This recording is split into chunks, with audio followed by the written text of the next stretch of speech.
Welcome back, guys. We have another bursary holder, Richard Botha. Hi, how are you? All good, thank you. I'm great. I'm really excited to know more about you. So, can you please just tell us, give a brief background of your educational background, where you were born, where you were raised, and all this stuff? I was born in Chumep. Then, I was 3 months old. Then I moved over here to Windhoek. So I've been living here in Windhoek my whole entire life. I went to Pioneers Park Primary School until grade 7, and then from there I went to Windhoek Gymnasium.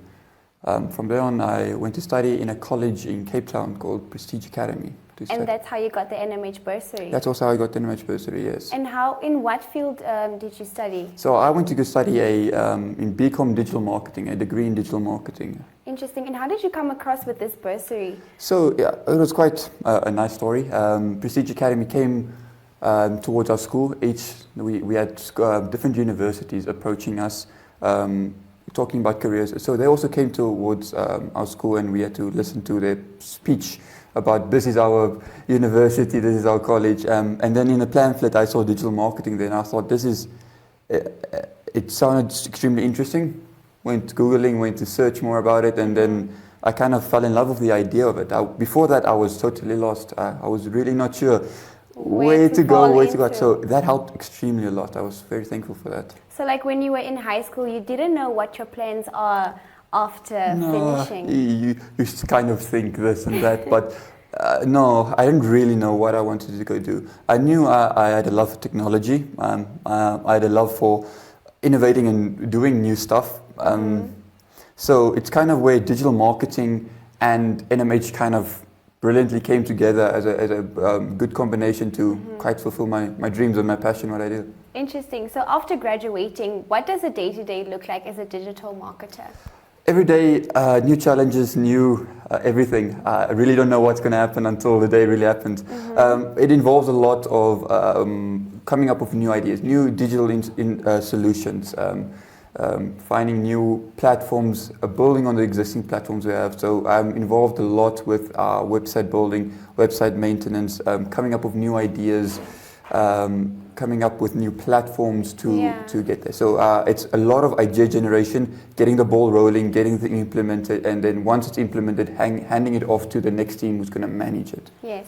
So being a bursary holder at the time, how did that really help you, while studying? It helped a lot, and I only realized how much it helped whilst after studying, and I saw my friends trying to find job. It's the idea of, for certain, once you're out of college, you have a work you can step into. That brings so much confidence, and it helps you a lot mentality-wise. You don't stress so much about what's going to come next.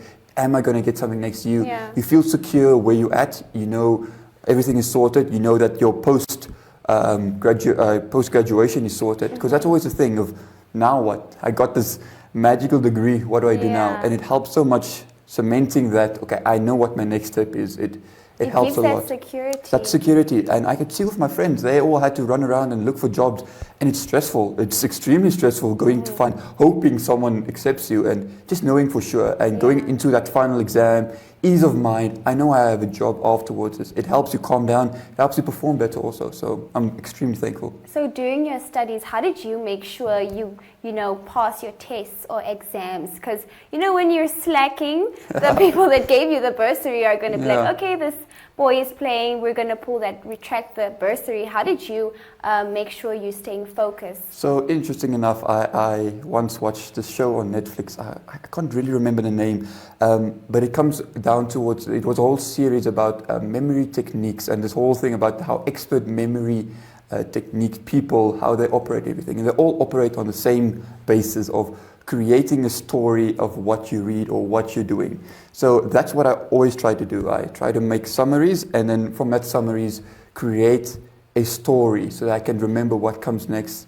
So a day before the exam, always I would wake up, and if I couldn't say everything on the paper in my story as I practiced everything, then I knew I was in trouble. But I always woke up, told my whole story of this is going to happen, this and this and this. So I tried to create a story of it. It's a magic of storytelling. You remember quite details way more, and Interesting. makes it fun. So that's what I did. Okay. So like, but for anyone that's watching and it's like, but I don't see any opportunities, to get like a bursary. Which websites do you know of, or things people can go onto to see these opportunities? So websites, that's a good question. I know for a fact that most of my friends and people, we looked a lot around on LinkedIn. That's a good place to find new business opportunities, internships. It's a really good place to find everything. Further on, if you check in the newspapers, also the classified sections, there's always new business listings coming up. You constantly see it. So that's a great place also to see it and to go find new career opportunities and stuff. And go on Facebook. You always see stuff. From your student uni years to now, how would you say digital marketing has grown?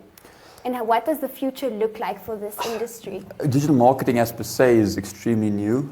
So how it's difficult comparing how it was and how it's going to be, because it's currently, it just is. The past hasn't really existed. Social media is changing a lot. Websites are changing a lot, how people interact with them.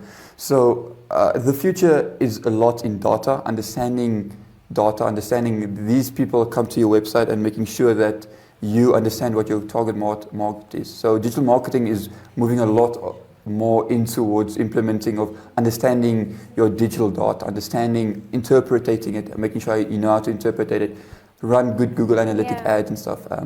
That's one part of digital marketing. Where the part where I'm a lot involved in is more the platform creation, and every single day new platforms are created. And keeping up is impossible. The question is just how far behind are you?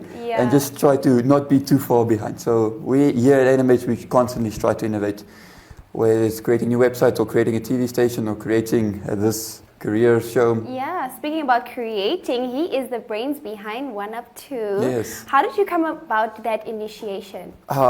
As all things, it was a normal day at the office, and the next moment, an instruction comes through to you. We got to create a TV station and make it happen. So that's as far as the pre-prep went, and you got to make it happen. So from there on, it was my old good friend Google. Yeah. It's mostly what I do every day is I Google, and I make sure to Google as much as I can to understand the concept and everything. And eventually I found the programs and the understanding of how to do it. And one thing led to another thing, and we are slowly but surely moving towards creating a full-on TV station. So when you got that instruction, like, we need this, give us a walkthrough. You went to the drawing board. You started doing. Give us a walkthrough to that moment. So it started off kind of differently. It started off first with the concept of we need to find a proper video playing system where we can at least live stream once or two times towards, especially because we're struggling with copyright issues and stuff. So it started off like that, and then it quickly moved into why can't we do this 24/7? Why can't we have a continuous process?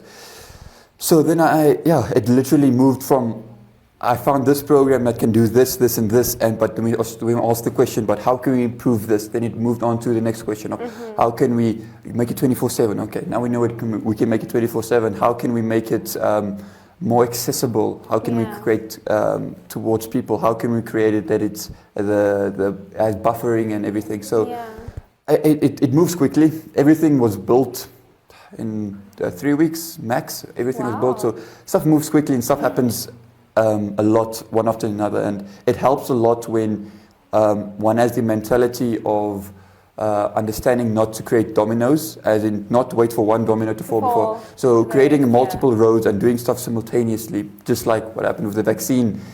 Creating multiple scenarios and making stuff, make sure that stuff runs simultaneously while you're working on this thing. This thing can run so long, and that's an important part also. I think for any career is making sure you manage that to get a thing as fast as possible solved. So what would you say in your career, what has been one of the highlights? Is it creating One Up 2, or are there like a few we do not know? There's a lot. It depends on the day. I really enjoyed, while I was still busy with my, I did a part-time internship just before we came there, and we were busy with Momentum Rugby. I really enjoyed the events part of the whole rugby setup, this whole live event setup we did. That I really enjoyed. I enjoyed going on trips towards the north, the south, everywhere to find drone footage and also creating those videos. I really enjoy doing that. The 1UP2 is certainly a huge project. I'm very proud of it. We're still working on it, but it's quite a highlight also. But every day is so new that new highlights are created constantly. So it's very exciting. A good highlight also was creating the moment we had to create the online school website. Yeah. That was also a big task we had to do and very limited crunch time.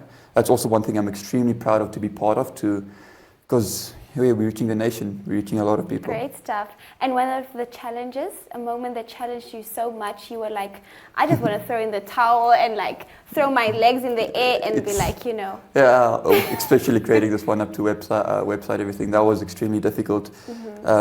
Yeah, every day is difficult. I mean, 2 days ago, you get instructed to do stuff on the moment's notice, and you got to complete it as fast as possible, but make sure that the quality stays there. So I like working under pressure. I understand what is expected of me, and I think the people giving me instructions, everything, they also understand what my capabilities are. So I've never felt like I want to give up. I'm not going to make it. It was always, okay, how am I going to make this happen and make sure that everything falls in place so it works. So we have a great team here at NMH. So anything is possible, anything can happen in a moment's notice. So I have full faith in the whole team we work on.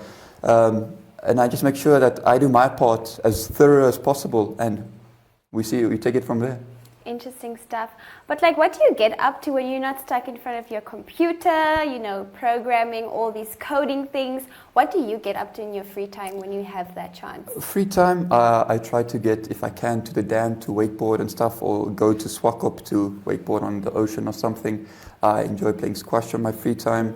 My main hobby, which in Cape Town I did a lot, is go hiking. I really enjoy going hiking, going climb mountains, just getting out in the open. Knowing there's no internet, nothing, just sitting enjoying the view, because life is beautiful. I also fly drone for NMH, but also for myself, and it's amazing just seeing the world from a different perspective. You know, getting up high, world looks different, and so I enjoy that. I really enjoy, you know, being out in nature and just taking it easy. So have you always been like a tech guy ever since you were young? Not young, I would say. I enjoy every time we go on a flight. I remember as a child, if we go into a flight, I would go to the book section and make sure I find a Stuff magazine. And the Stuff magazine always had the latest tech and what is the best phones ranking. So I always enjoyed reading those magazines. I always enjoyed.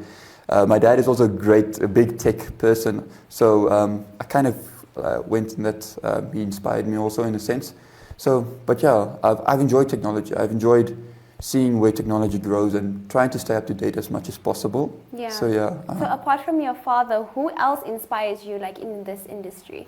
In this industry, it's difficult. It's more as people, not to say, but as companies. One of the main things I remember, I saw a Coca-Cola ad. The Coca-Cola ad went about they got this Coke stations when we can order your Coke vending machines. So there was one in one country and the other one in another country. And as soon as someone walked up to it, the other person's face also appeared on it. And you had to touch each other kind of with your hands. And then you get a free Coke. And the concept of how Coke brings everyone together and everything. And that ad really inspired me of showing the power of advertising, also but digital marketing. But that storytelling really, it got to me. And it's one thing I would love to do one day, is to work on a Coke ad. Because their ads are just absolutely amazing. Out of this world. No, they are creative, and being just part of the thought process. I would love to do one day. Yeah, they always keep with the times and relevance. Yeah. They're doing a great job. So, what do you think of Elon Musk? Inspiration. I love the guy. You love him. He's amazing what he does. Yeah, I follow him everywhere I can with all his tech. My dream one day, and it's not a dream, it's a goal, is to one day own a Tesla. I'm absolutely in love with his thought process of not saying something is not possible. It's challenging the norm, making sure whatever is done is done, and that's inspirational. It's the way, the mindset the man thinks is amazing. I wish I could follow that more. It is. such a smart man. So what does Richard have in store in the next 5 years? Are you still going to be a digital marketer? Or like, where do you see yourself? Next 5 years, difficult. I suck at planning forward because every day is so new. I would love to continue digital marketing, love continuing at NMH because you never know what's next, you never know what's coming next. So you're always creating something new. So every time a new project comes, it's as if you're coming to a new work. So it's constantly something new, constantly something changing. So yeah, what I would love to improve, not sure. There's always a lot improving in how I would love to learn to code. That's one thing I've never been able to sit down and just do. I think if you're able to code and have a creative mindset, you can come extremely far in life. So that's one thing I would love to learn to do, some online courses somewhere. So. Interesting. So Richard, for anyone that was watching and felt really inspired, what words of wisdom or advice would you give that individual right now? Do as much research as you can, find out about the project and get working. A degree helps you understand the concepts of everything, but once you throw into a job, it's completely different. So I would say go find a job, even if it's for Auntie Susie, you're creating a Facebook page. You're creating experience and you're creating a thought pattern in your own mind, but and understanding how the industry works. So go find a job as quickly as possible, even if it's for little to no money. Experience is way worth more than any amount of money out there. Interesting wise words from Mr. Richard Botha. Well, thank you so much. We have to say goodbye.